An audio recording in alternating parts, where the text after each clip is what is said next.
27 points for Kawhi Leonard.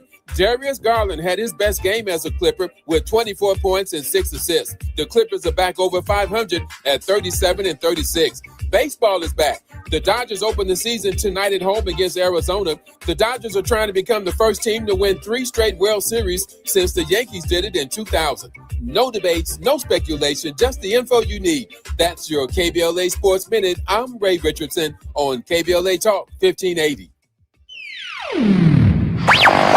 All I need is one mic. With a KBLA Talk 1580 editorial, I'm Dr. Nicordelai Corte. Less than 24 hours before a planned California governor's debate, USC and KABC Television Channel 7 pulled the plug after a week of growing outrage that not a single candidate of color had been invited to participate. USC says it was just math, polling numbers, fundraising totals, nothing personal. But here's the problem with that argument. Every one of the 6 candidates who made the cut was white, and every one of the candidates left out was not. At some point, the outcome is the message, regardless of the formula that produced it. The 4 excluded candidates, former U.S. Health Secretary Javier Becerra, former L.A. Mayor Antonio Villaraigosa, former State Controller Betty Yee, and State Superintendent Tony Thurmond, are not fringe figures. These are people who've won major statewide elections and served millions of Californians. Here's the deeper lesson. California is one of the most diverse states in the nation. Latino voters, Black voters, and Asian American voters don't just live here. We decide elections here. When the people organizing a debate about California's future build a stage that looks nothing like California, they're not just making a scheduling error, they're sending a signal about whose voice matters. Even some of the invited candidates called on USC to expand the field, ostensibly because they understood what was at stake. That said, it is worth noting that none of the invited candidates had the courage to stand in solidarity with people of color and bow out of participating in the debate.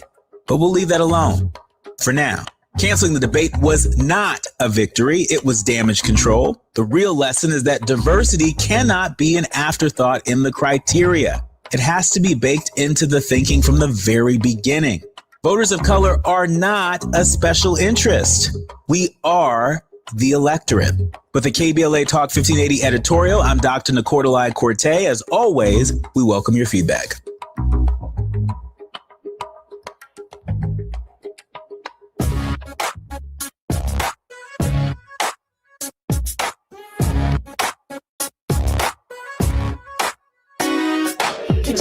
Jackson Jr. Show.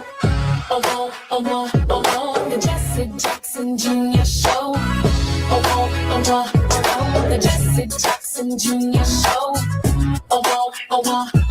The Jesse Jackson Jr. Show. Come on and talk with me. Come on and listen to me. Come on and talk with me. Come on and listen to me. KBLA. You are listening to and streaming the Jesse Jackson Jr. Show. Dr. Nicordelai Corte, you live in the flesh right here KBLA Talk 1580, where I'm in touch until you be in touch. Be sure to follow me on all the social media platforms at Dr. Nikordelai. Just type in Dr. Niq, DRNIIQ. And there I am, fresh for you to follow. Also, be sure to download the KBLA app if you haven't already. Download the app. Download the KBLA app. That way, you'll always have us right there in the palm of your hands. We know that y'all are busy people. And so we want to make sure that you all can tap in so many different ways. And so the app is the easiest way to do it. Also, make sure you subscribe to the KBLA YouTube channel. That way, you don't just get to hear the conversation. You get to see us in action, and you can even hop in the group chat to weigh in on whatever it is that we're discussing. Last but not least, be sure to tell Alexa to play KBLA Talk 1580 if you are so inclined. Now, I am honored to be sitting in for our friend and brother, Jesse Jackson Jr., who is away. He will be back on Monday, but honored to stand in for him and to do so in good company. This hour, I'm looking forward to being in conversation with Johnny J. Mack.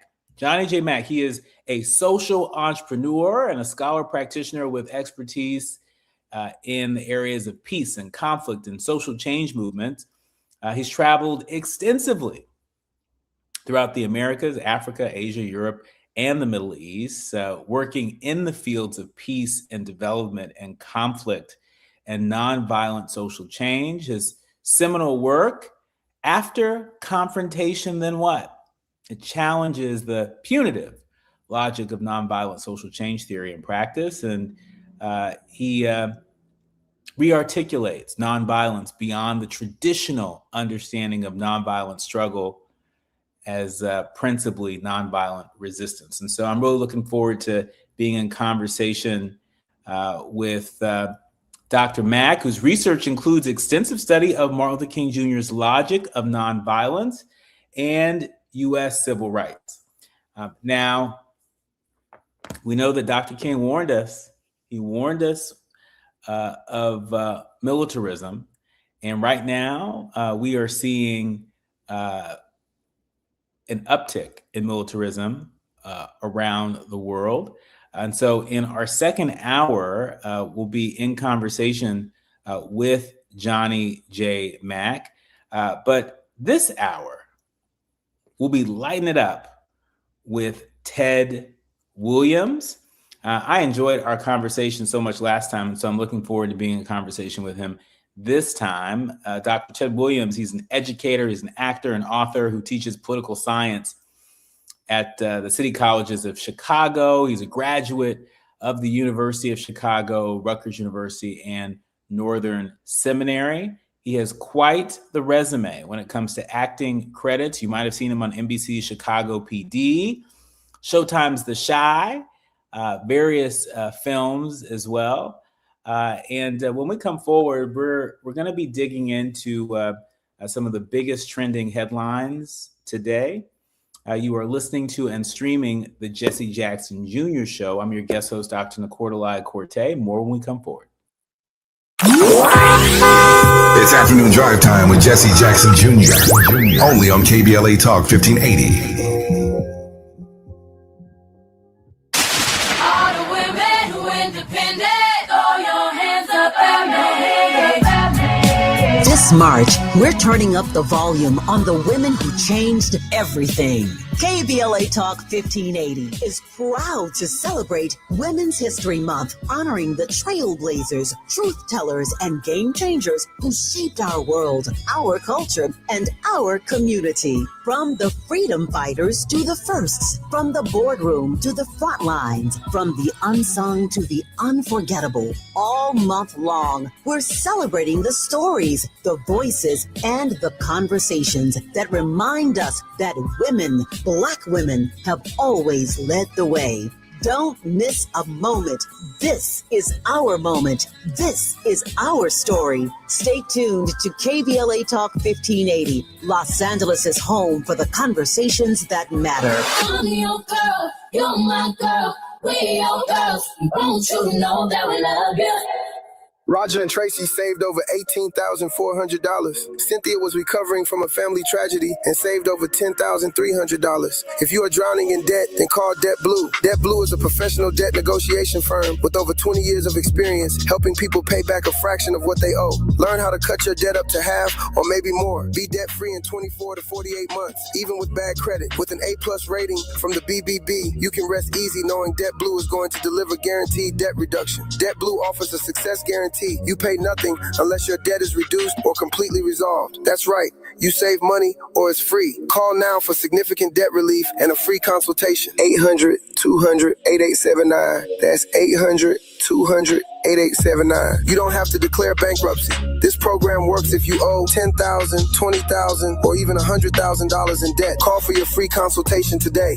800-200-8879. That's 800-200-8879. Hey guys, do you want male performance in the bedroom and do you want it now? Get it in 47 seconds or less. For the first time, you can have instant male enhancement. Introducing Knox 47, the topical male enhancement that works in 47 seconds or less. Satisfaction guaranteed. Finally, after years of scientific research, our proprietary formula will allow you to perform in the bedroom like never before. Just imagine that little blue pill on steroids. No reason to settle and wait when you can get instant performance now. Forget about pills and potions that make you wait hours or up to 30 days to work. That's yesterday's news. Knox 47 is brand new. The hottest thing for men. And you don't need a prescription. Call now and get your free supply for a limited time. To find out how to get Knox 47 for free, call now. 800-677-1453. That's 800-677-1453. Free bottles for limited time. Call 800-677-1453. That's 800-677-1453. Now back to more of Jesse Jackson Jr. on KBLA Talk 1580. The Jesse Jackson Jr. Show. The Jesse Jackson Jr. Show. The Jesse Jackson Jr. Show. The Jesse Jackson Jr. Show. King Folly, drop the beat. Come on and talk with me. Come on and listen to the me. Come on and talk with me. You are listening to and streaming Jesse Jackson Jr. Show. I'm your guest host, Dr. Nikolai Corte, in for our friend and brother Jesse Jackson Jr. And I'm not alone. I'm not alone this hour. I'm really delighted to welcome Ted Williams back to the show. He's no stranger around here, but again, for the folks who may be a little less familiar, Ted is he's quite the Renaissance man. Dr. Ted Williams III, he's an educator, an actor, an author who teaches political science at the City Colleges of Chicago. His acting credits abound, including some of my faves, NBC's Chicago PD, Showtime's The Chi, and a whole lot of films.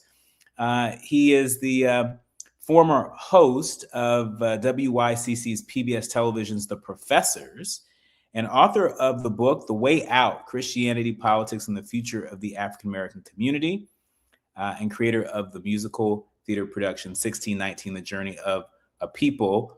Welcome, Dr. Williams. How you doing? I'm fantastic. How are you? I'm well.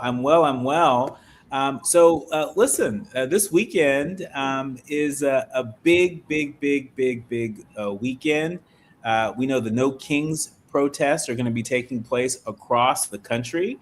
And there's a possibility this could be the largest protest we've ever seen, with more than 3,100 events planned nationwide to protest President Trump's actions and policies. Organizers expect the No Kings protest to draw millions of Americans into the streets on March 28th. From your vantage point, as a leader on the front lines, as an artist, as an educator, what do you hope the nation and the world gets out of this next No Kings protest? Yeah, so thank you so much for having me. Thank you for the question.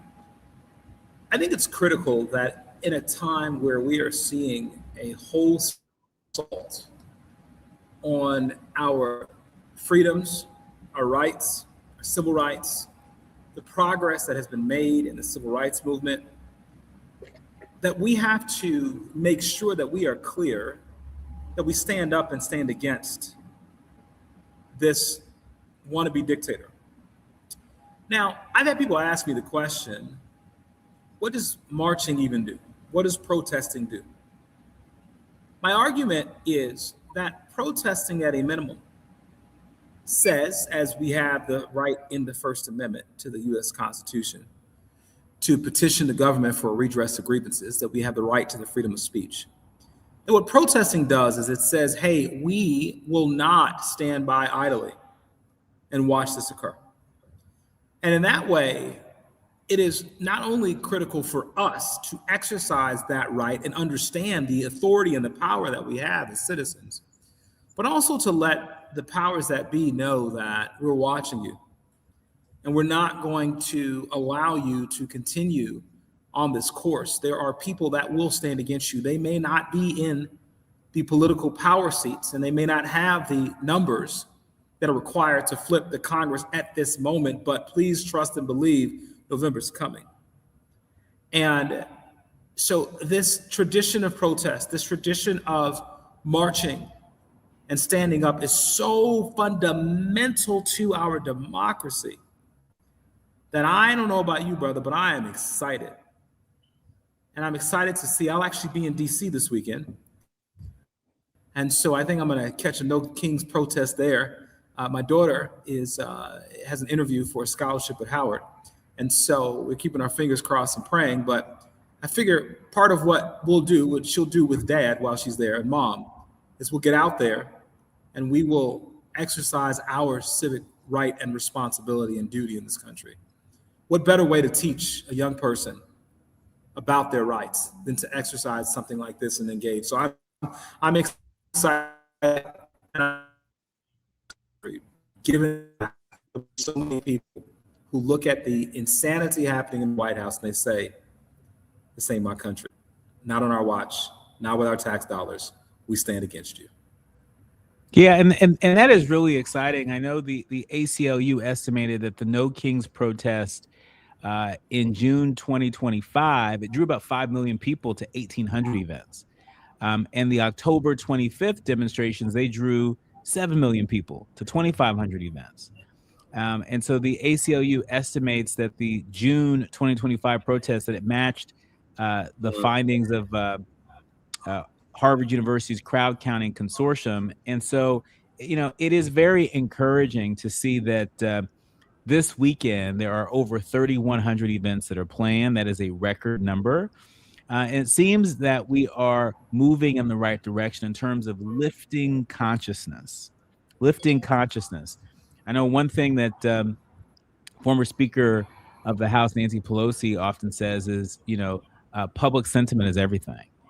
You know, talk to us about, you know, the opportunity that not just Democrats, but anybody who is opposed to the status quo in our country, the opportunity that folks have to channel that public sentiment into concrete action. Obviously, we want to keep this energy up through the November elections, but even beyond that, you know, Governor Pritzker, you know, recently raised the idea of, you know, developing a Project 2029, right? Some sort of, you know, vision for the future.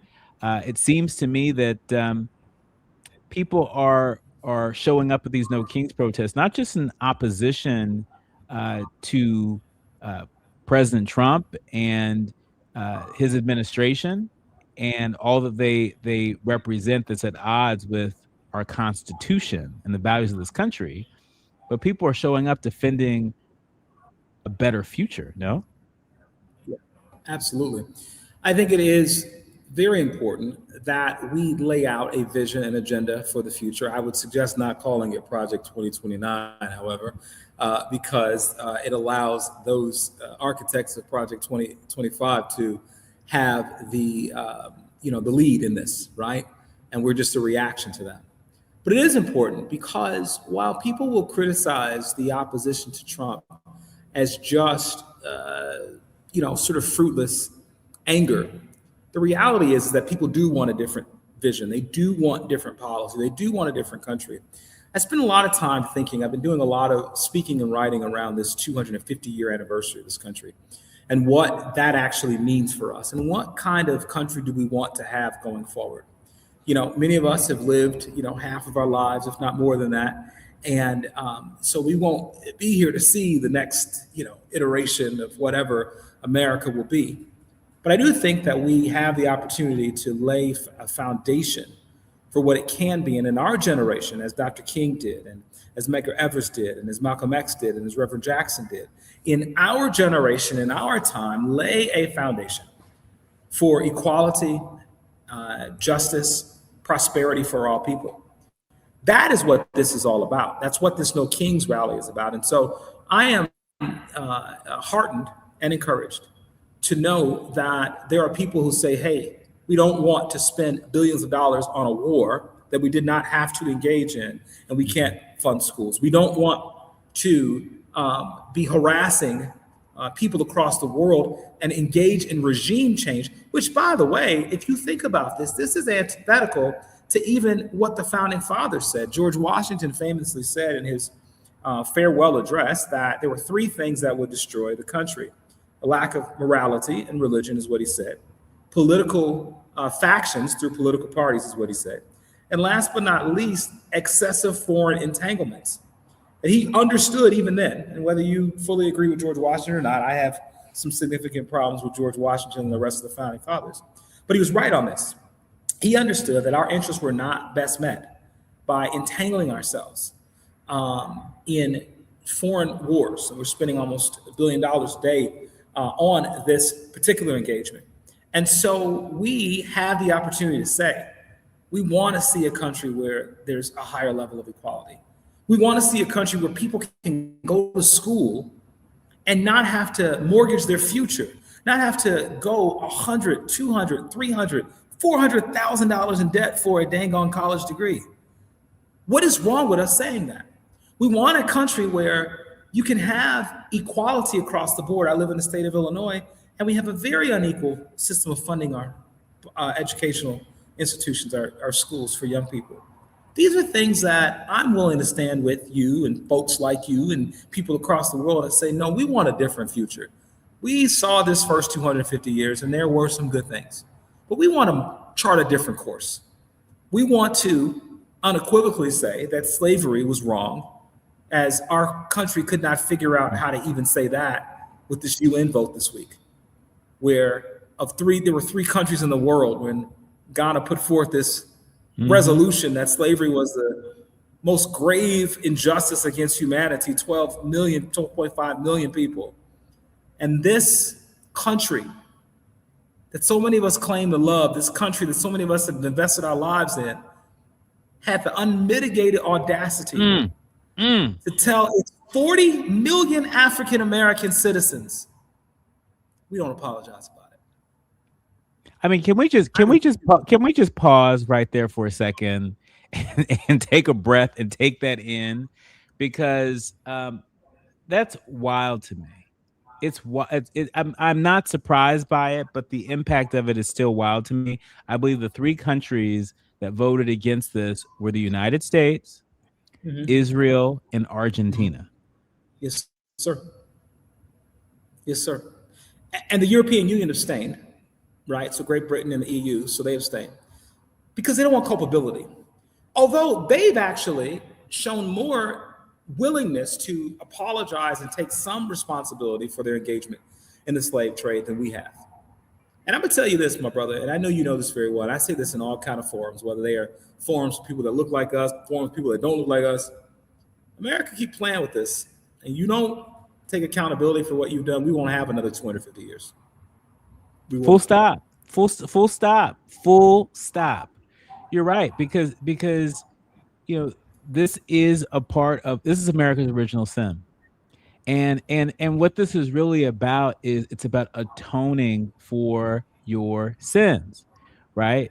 And and we can talk about what repair looks like, right? I think whenever we talk about reparations, the conversation gets real dicey real quick, because somehow people think that we're asking for something for nothing.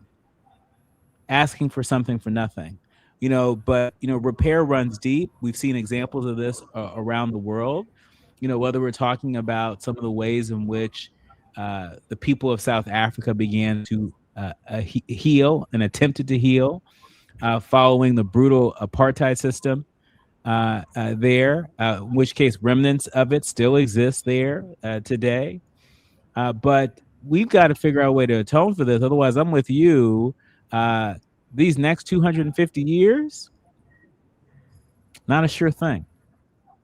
No, sir. Dr. King said very clearly, you cannot have a first-class nation with second-class citizens. America has an obligation to figure out whether they're going to include people in the American dream or try to exclude it and have the dream exist for just a small number of people. You can play that game if you want to. History has proven, French Revolution and other historic events will show you that that's not a way to build a country. It's not going to survive. And I want this country to survive and thrive. My grandparents, my great-grandparents, my children, my children's children, they'll be in this country. So I have a vested interest in making sure that this thing survives. But I tell you, if we are unwilling to take accountability for one of the gravest, if not the gravest, injustice in human history, what are we doing? What are we doing? You're absolutely right. And when we come forward, I want to dig into this a bit more for folks who are less familiar. Yesterday, history was made, and there are a lot of folks that were not sure if this day would ever come. Particularly in the international body of the United Nations, but the day did come where the UN voted to recognize the enslavement of Africans as the gravest crime against humanity. And I take personal delight in knowing this was led by Ghana, my father's homeland, that Ghana led on this resolution that was adopted by a large majority. 123 countries voted in favor. And again, only 3 against: the United States, Israel, and Argentina. There were 52 that abstained, but the decision, it marks a major step in the global recognition of these atrocities of slavery. It opens the doors to discussions around justice and apologies and potential reparations. We're going to pick up the conversation there when we come forward. You're listening to and streaming the Jesse Jackson Jr. Show. I'm Dr. Nicordelai Corte, in conversation with actor, teacher, preacher, scholar, Dr. Ted Williams. It's afternoon drive time with Jesse Jackson Jr. Only on KBLA Talk 1580.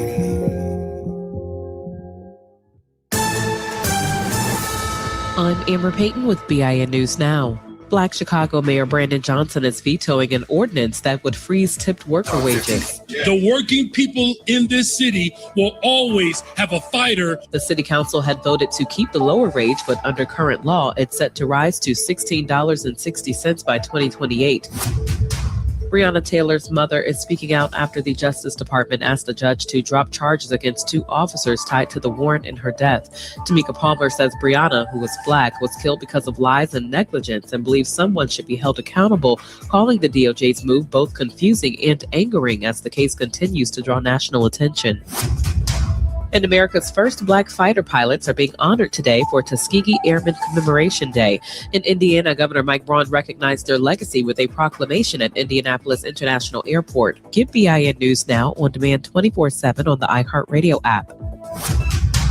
Now is the time to save on an award-winning Nissan at the Nissan Now sales event, featuring the Rogue, Pathfinder, Frontier, and more. Don't wait. These offers are going fast. Shop your Southern California Nissan dealers and NissanUSA.com today. This is the KBLA Sports Minute with Ray Richardson. The Lakers beat the Indiana Pacers Wednesday night to cap a 5-1 road trip. In the Lakers' 137-130 victory, Luka Doncic dropped 43 points. He also had 7 assists. It was the 14th time this season that Doncic has scored 40 or more. LeBron missed a triple-double by 1 assist and 1 rebound. He finished with 23 points, 9 assists, and 9 rebounds. The Lakers, 10-1 in their last 11 games, are home Friday night against Brooklyn. The Clippers beat Toronto last night, 119-94 at the Intuit Dome in Inglewood. 27 points for Kawhi Leonard. Darius Garland had his best game as a Clipper with 24 points and 6 assists. The Clippers are back over 500 at 37-36. Baseball is back. The Dodgers open the season tonight at home against Arizona. The Dodgers are trying to become the first team to win 3 straight World Series since the Yankees did it in 2000. No debates, no speculation, just the info you need. That's your KBLA Sports Minute. I'm Ray Richardson on KBLA Talk 1580. KBLA Talk 1580. We've got a lot to talk about. KBLA Talk 1580, connecting you with services and solutions. Created with a share of the 1984 Olympic Games surplus, LA 84 began operations in 1985 as a grant-making and educational foundation. Today, the LA 84 Foundation supports hundreds of nonprofit youth sports organizations throughout Southern California annually, trains coaches, commissions research, convenes conferences, and maintains the world's premier Olympic and sports library collection. They are transforming lives and communities through the power of youth sports. To find out about youth sports programs for yourself or your child, and to get information about the grants and support they offer to schools and nonprofits, or if you want to make a donation, please visit la84.org. That's la84.org. Or you can call them at 323-730-4600. This is a community call to action from KBLA Talk 1580.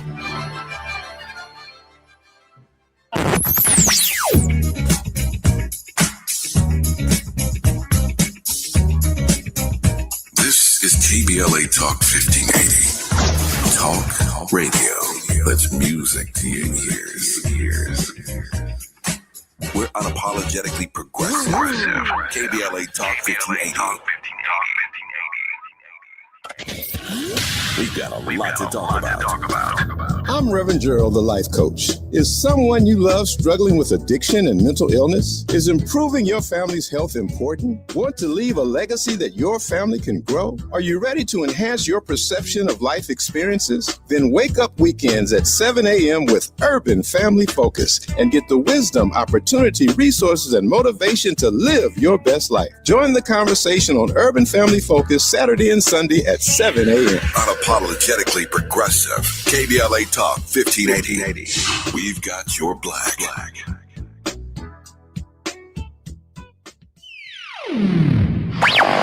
All I need is one mic. With a KBLA Talk 1580 editorial, I'm Dr. Nicordelai Corte.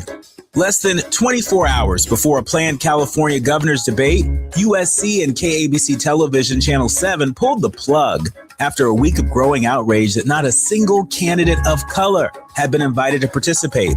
USC says it was just math, polling numbers, fundraising totals, nothing personal. But here's the problem with that argument. Every one of the 6 candidates who made the cut was white, and every one of the candidates left out was not. At some point, the outcome is the message, regardless of the formula that produced it. The 4 excluded candidates, former U.S. Health Secretary Javier Becerra, former L.A. Mayor Antonio Villaraigosa, former State Controller Betty Yee, and State Superintendent Tony Thurmond, are not fringe figures.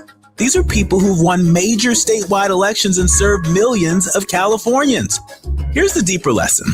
California is one of the most diverse states in the nation. Latino voters, Black voters, and Asian American voters don't just live here. We decide elections here. When the people organizing a debate about California's future build a stage that looks nothing like California, they're not just making a scheduling error, they're sending a signal about whose voice matters. Even some of the invited candidates called on USC to expand the field, ostensibly because they understood what was at stake. That said, it is worth noting that none of the invited candidates had the courage to stand in solidarity with people of color and bow out of participating in the debate.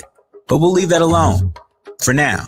Canceling the debate was not a victory. It was damage control. The real lesson is that diversity cannot be an afterthought in the criteria. It has to be baked into the thinking from the very beginning. Voters of color are not a special interest.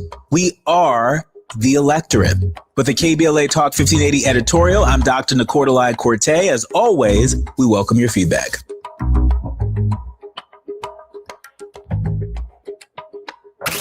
You're listening to Jesse Jackson Jr. on KBLA Talk 1580. The Jesse Jackson Jr. Show.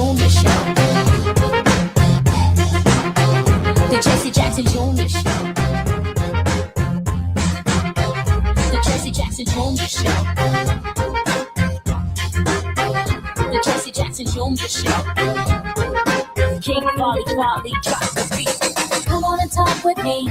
Come on and listen to the me. Come on and talk with me. You are listening to and streaming the Jesse Jackson Jr. Show. I'm your guest host, Dr. Nicordelai Corte. You can typically listen to me weekdays, Monday through Thursday in afternoon drive time right here on KBLA Talk 1580 from 4 to 6 p.m. Pacific as host of A More Perfect Union and KBLA's White House correspondent.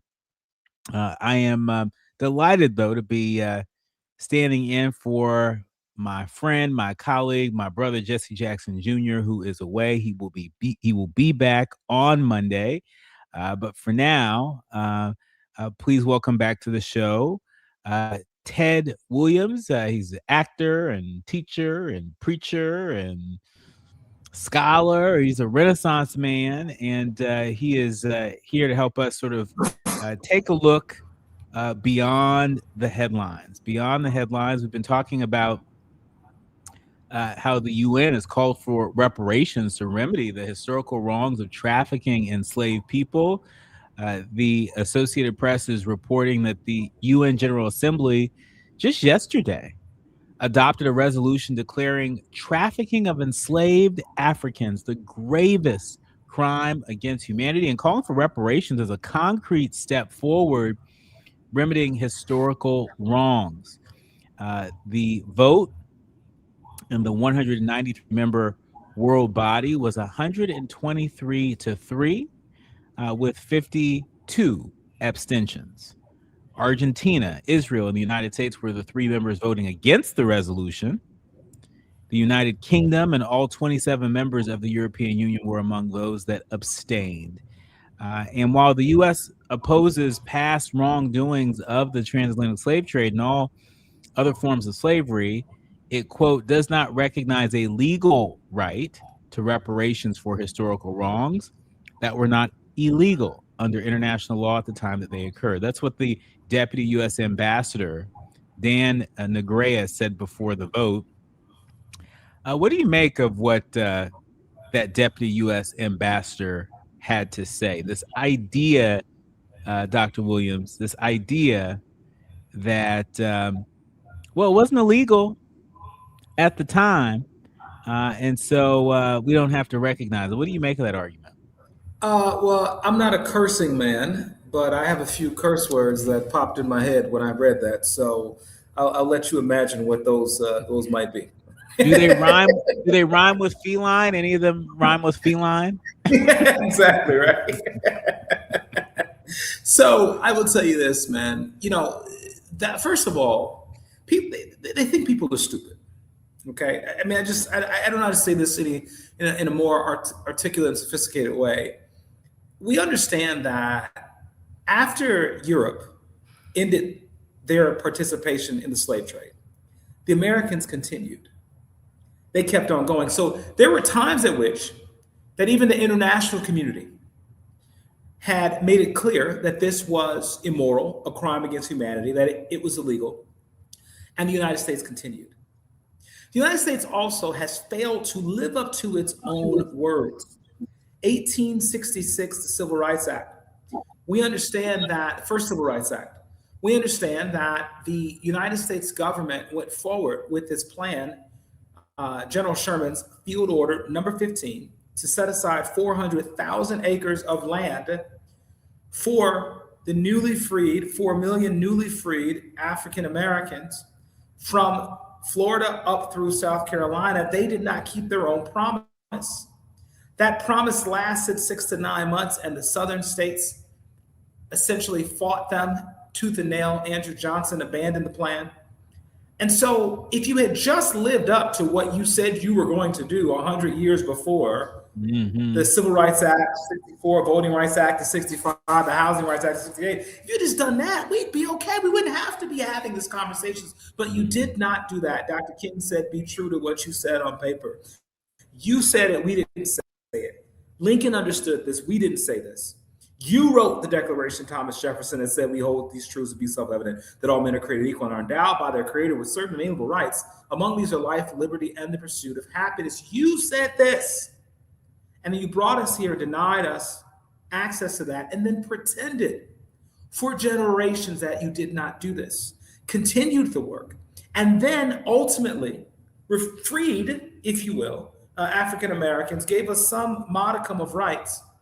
But we understand, even from the Moynihan report, white Americans said, in this report, Daniel Patrick Moynihan said, it is a miracle, essentially, that African Americans are not more disenfranchised and more angry and violent, and that they have, through all of this, become citizens that are productive members of this society. Unbelievable. And so we like to, the thing that I realized, my brother, I do a lot, as we all do. I was on a call last night with a group of people in St. Louis who are dealing with gun violence we deal with in Chicago. And we were talking about that. We're talking about some indigenous populations. And the one thing that all these populations have in common, all these cities with crime, all these people who are drugged out and who are living in sort of in the margins of society, not productive, violence, et cetera. It's not just African Americans, it's all these other, they all have the same thing in common. Historically, they have been excluded from mainstream American society. Aristotle said 2,000 years ago, poverty is the parent of crime. What do you think is going to happen to communities that you leave behind? What do you think is going to happen to young people that you won't provide an education? What do you think is going to happen to generation after generation who have to grow up in these deplorable conditions in the greatest, wealthiest country on earth, supposedly? What do you think is going to happen? And so ultimately, I believe that America will have to pay for its sins one way or the other. They can do it the good way, the right way, come forward and say, hey, let us repair, reparative justice. I'm on the Illinois Reparations Commission, and I've got lots of thoughts about how we do repair. They can do this the good way, the easy way, or they can do it the hard way. When we come forward, I actually want to pick up right there in terms of where do we go from here? It's not lost on me, not lost on you, not lost on a lot of the folks that are streaming this and listening to this conversation, that this extraordinary vote in the United Nations happened at a time when, there's a raging culture war here in the United States and abroad. There's a war against all things diversity, equity, and inclusion. There's a war against reparations. And in spite of that, there's a critical mass of leaders from around the world that came together in this international body and did the thing that so many folks thought may not have been possible, at least not in this moment. And so where do we go from here? More with Ted Williams III when we come forward. You are listening to and streaming the Jesse Jackson Jr. Show on KBLA Talk 1580. While you're stuck in traffic, we can at least bring you up to speed on the news of the day. You're listening to Jesse Jackson Jr. only on KBLA Talk 1580.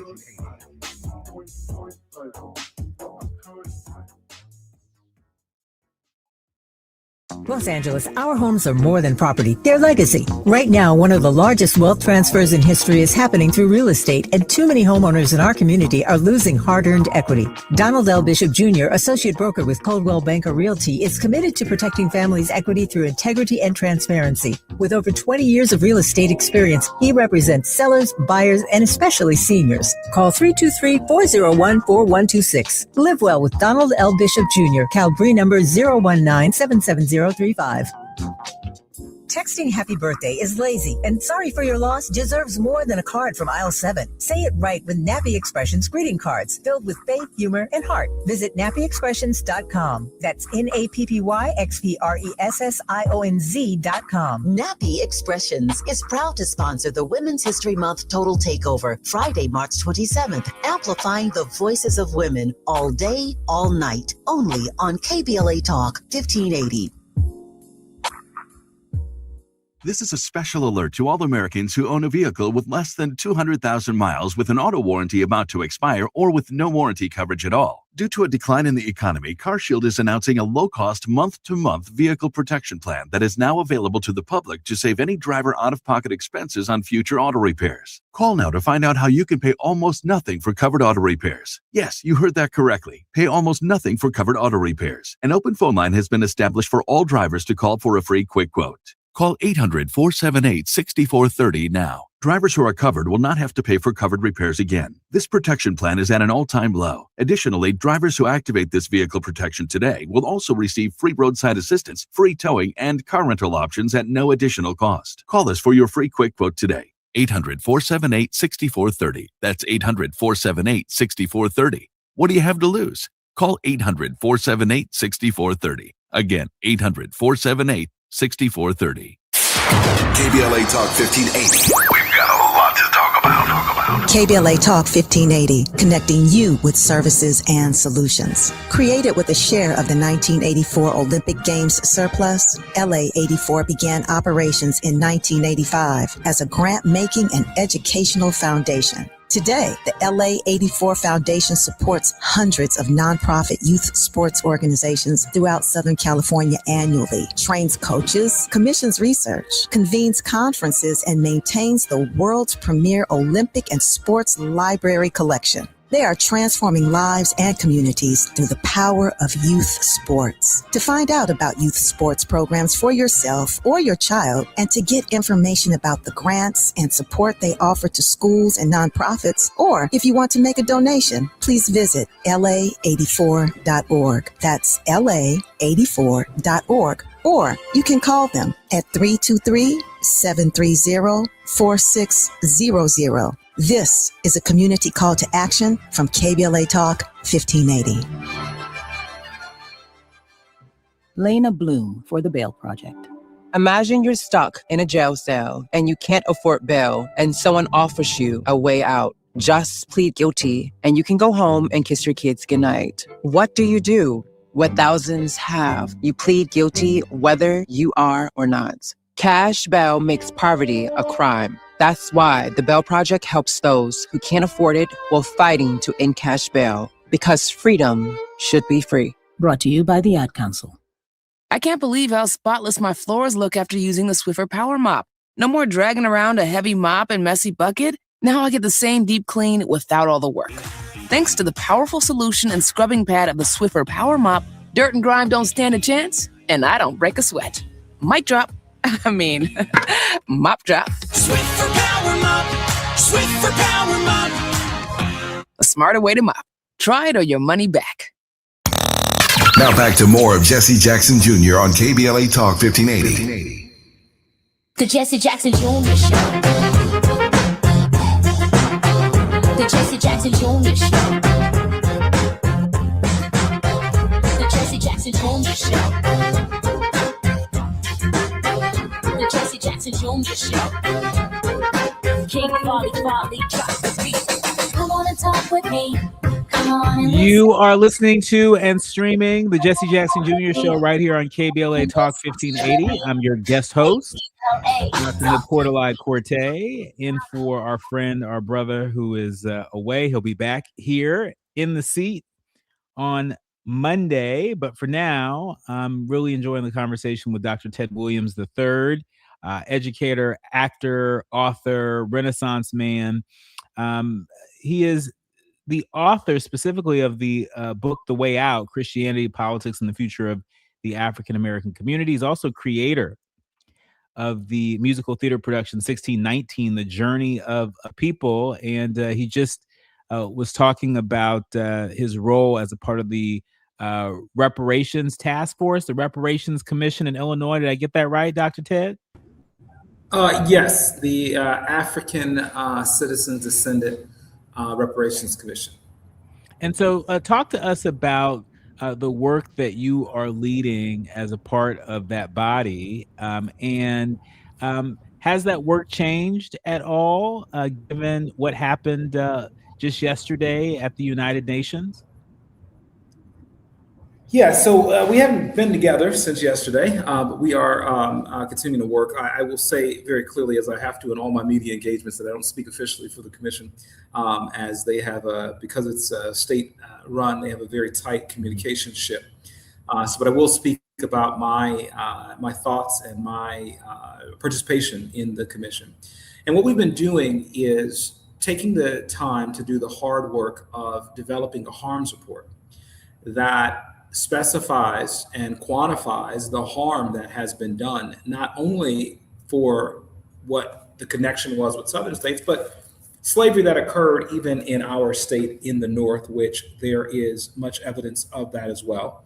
Also, our participation in the slave trade with our adherence to and support of and compliance with the Fugitive Slave Act, which made it so that now northern states were obligated to participate in the slave trade by returning those who had been freed. So all of this is not very well known. When I was growing up, I kind of, had this unfortunate false sense, and maybe my teachers did this to me, I'm pretty sure they did, but that, hey, number one, this was such a long time ago. And number two, hey, we live in the North.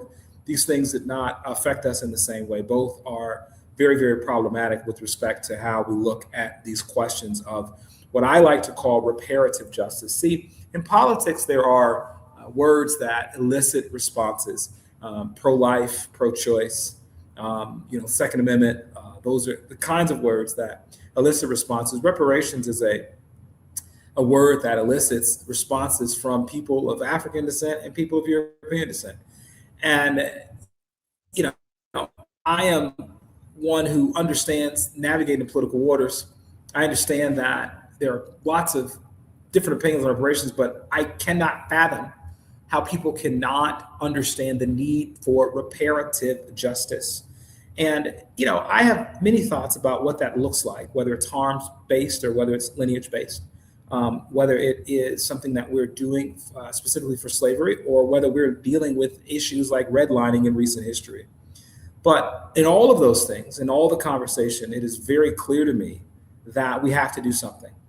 Illinois is one of 3 states in the nation with a state-level reparations commission. California and New York are the only other 2. I'm very proud of that. But if you think about this promise from General Sherman and Abraham Lincoln over 150 years ago, this is really not something we should be doing at the state level in 2026. It should have been done 10 times over by the federal government. And if we don't do it, we continue to see, as I close here on this thought, the persistent wealth gap, the level of inequality, the instability, the cultural and social instability that is so rampant in this country. If we do nothing, as Einstein said, the definition of insanity is do the same thing over and over again, expect different results. We've tried not doing this. We should try and see what happens if we do. And folks are indeed trying. You mentioned California, where I'm beaming in at the moment, the first in the nation state-backed task force right here in California, one of several efforts. And, we know that it's been a bumpy ride. I mean, California has, like Illinois, a progressive governor. And even when it came to reparations, Governor Newsom, did not sign off on the majority of what was proposed. He was, interested in maybe nibbling around the edges. And he is one of the more progressive governors in the country. And so do you think this UN vote, do you think that it's given the movement a shot in the arm as we move forward? Yeah, absolutely. I mean, here's the reality. You and I both know, brother, that if America was interested in reparations, America would have done reparations. And even today in 2026, the mainstream of the political, the electorate is not interested in repairing what has happened to the people of African descent in this country. They're not interested in it. It's not winning a lot of votes. I think that what folks like Newsom and Holcomb in New York and Pritzker in Illinois have done, what they've done is open the door. I'm grateful for what they've done. Do I believe that they're willing to die on the hill of reparations? No. I understand how politics works. But I am excited that we're making a case. And you make that case in multiple ways. You make it at the state level, you make it at the national level, and thank you to Ghana for this week making it at the international level. And saying, which is why, by the way, it wasn't that America could not have just said, hey, yeah, we did this, and it was a grave injustice against humanity. They understand that with acknowledgement comes responsibility. With acknowledgement comes culpability. With acknowledgement comes the issue now of reparative justice. And so that's what they're really worried about, this idea they're going to have to spend money. But once again, in a country that's finding, close to $1 billion a day to fund a war overseas, I think, and an administration that has fixed its mouth to ask Congress for another check for $200 billion. Yeah. Right. Absolutely. And for, an administration that said, hey, let's give the richest Americans a tax break. Right. And by the way, let's take away money from Americans that rely on programs like Medicaid in order to finance those tax breaks. Yeah. Right. And so to your point, at some point, this is about priorities. It's about priorities. It's not just about righting wrongs. It's about priorities, and, we have no problem spending billions of dollars to purchase more missiles and to get more foreign entanglements, but when it comes to really righting wrongs and righting them in a way that actually help the economy, you put more money in the pockets, of people who've experienced harm. Right. There are a lot of ways in which ways people want to invest that, in terms of, purchasing homes and purchasing businesses and getting the capital that they need to scale their businesses. We know that Black folks over-index as solopreneurs. Right. Imagine, how many more jobs Black small businesses will be able to create with access to that kind of capital. And so our remaining 30 seconds, I want to give you the last word, Dr. Williams. I just thank you. As you talked about, fix your mouth. You sound like my mother used to tell me, how could you fix your mouth? Do that. How could Pete Hegseth fix his mouth to say that the Iranians ought to spend less time investing in weaponry and more time investing in their people? The hypocrisy is it's disturbing. And we got to keep fighting, my brother. Sometimes it feels like this work is in vain, but I am a firm believer that when we work towards right and justice, it never is in vain. That's where my spiritual, moral side comes in. And this fight is a good fight, and we will win. Thank you, Dr. Ted Williams III, for joining us here on the Jesse Jackson Jr. Show. Please come back again soon. You are listening to KBLA Talk 1580. More in our next hour right here on the Jesse Jackson Jr. Show. KBLA 1580 Santa Monica. I'm Amber Payton with BIN News Now. Black Chicago Mayor Brandon Johnson is vetoing an ordinance that would freeze tipped worker wages. The working people in this city will always have a fighter. The city council had voted to keep the lower wage, but under current law, it's set to rise to $16.60 by 2028. Breonna Taylor's mother is speaking out after the Justice Department asked a judge to drop charges against 2 officers tied to the warrant in her death. Tamika Palmer says Breonna, who was Black, was killed because of lies and negligence and believes someone should be held accountable, calling the DOJ's move both confusing and angering as the case continues to draw national attention. And America's first Black fighter pilots are being honored today for Tuskegee Airmen Commemoration Day. In Indiana, Governor Mike Braun recognized their legacy with a proclamation at Indianapolis International Airport. Get BIN News Now on demand 24/7 on the iHeartRadio app. Now is the time to save on an award-winning Nissan at the Nissan Now sales event, featuring the Rogue, Pathfinder, Frontier, and more. Don't wait. These offers are going fast. Shop your Southern California Nissan dealers and NissanUSA.com today. This is the KBLA Sports Minute with Ray Richardson. The Lakers beat the Indiana Pacers Wednesday night to cap a 5-1 road trip. In the Lakers' 137-130 victory, Luka Doncic dropped 43 points. He also had 7 assists. It was the 14th time this season that Doncic has scored 40 or more. LeBron missed a triple-double by 1 assist and 1 rebound. He finished with 23 points, 9 assists, and 9 rebounds. The Lakers, 10-1 in their last 11 games, are home Friday night against Brooklyn. The Clippers beat Toronto last night, 119-94 at the Intuit Dome in Inglewood. 27 points for Kawhi Leonard. Darius Garland had his best game as a Clipper with 24 points and 6 assists. The Clippers are back over 500 at 37-36. Baseball is back. The Dodgers open the season tonight at home against Arizona. The Dodgers are trying to become the first team to win 3 straight World Series since the Yankees did it in 2000. No debates, no speculation, just the info you need. That's your KBLA Sports Minute. I'm Ray Richardson on KBLA Talk 1580. Old-fashioned soul. Where you eating at? Hi, I'm Greg Doolin, inviting you to a special celebration of Women's History Month. Join KBLA Talk 1580 for its annual symposium, The State of Black Women in LA. Broadcast live from Doolin's Soul Food on Crenshaw, Friday, March 27th, 6 a.m. to 9 a.m., moderated by Dominique DePrima. And yes, breakfast is just $15.80. Come get fed twice. Your stomach and your mind will thank you.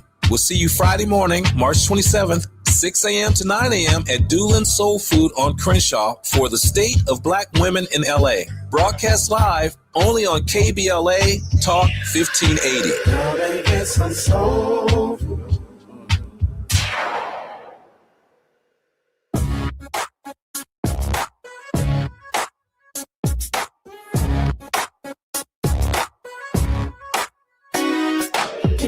Jackson Jr. Show. The Jesse Jackson Jr. Show. The Jesse Jackson Jr. Show. The Jesse Jackson Jr. Show. Come on and talk with me. Come on and listen to me. Come on and talk with me.